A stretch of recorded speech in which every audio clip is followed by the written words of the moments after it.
আব্বাকে যেভাবে আপনারা সবসময় পেয়েছেন, সাথে পেয়েছেন, উনি এমপি থাকা অবস্থায় পেয়েছেন, না থাকা অবস্থায় পেয়েছেন, ইনশাআল্লাহ ওনার মেয়ে হিসেবে ওনার পরিবারের তরফ থেকে আমাকে ইনশাআল্লাহ সবসময় আপনাদের সাথে পাবেন।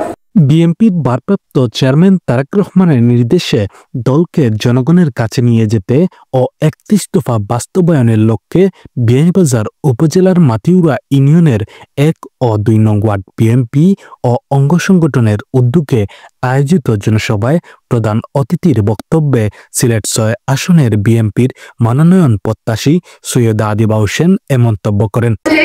আব্বাকে যেভাবে আপনারা সবসময় পেয়েছেন, সাথে পেয়েছেন, উনি এমপি থাকা অবস্থায় পেয়েছেন, না থাকা অবস্থায় পেয়েছেন, ইনশাআল্লাহ ওনার মেয়ে হিসেবে ওনার পরিবারের তরফ থেকে আমাকে ইনশাআল্লাহ সবসময় আপনাদের সাথে পাবেন।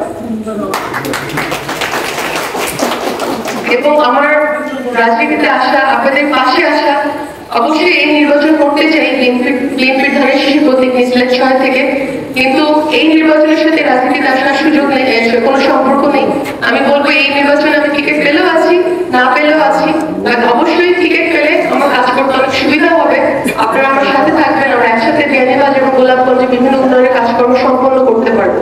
জনসভায় মাতিউরা ইউনিয়ন বিএনপির সিনিয়র সহসভাপতি ফারুক রেদওয়ানের সভাপতিত্বে ও মাতিউরা ইউনিয়ন বিএনপির সাধারণ সম্পাদক মুজিবুল ইসলাম তাজুলের পরিচালনায় বিশেষ অতিথি হিসেবে বক্তব্য রাখেন সিলেট জেলা বিএনপির সাবেক তাঁতি বিষয়ক সম্পাদক ওহিদ আহমদ তালুকদার, বিয়ানীবাজার স্বেচ্ছাসেবক দলের আহ্বায়ক কমিটির সদস্য মাতাবুদ্দিন রুয়েল, বিয়ানীবাজার উপজেলা বিএনপির সহ সাংগঠনিক সম্পাদক মোহাম্মদ হাসানুল হক, যুবদল নেতা জাকারিয়া আহমদ, সাবেক ছাত্রদল নেতা লিপন আহমদ।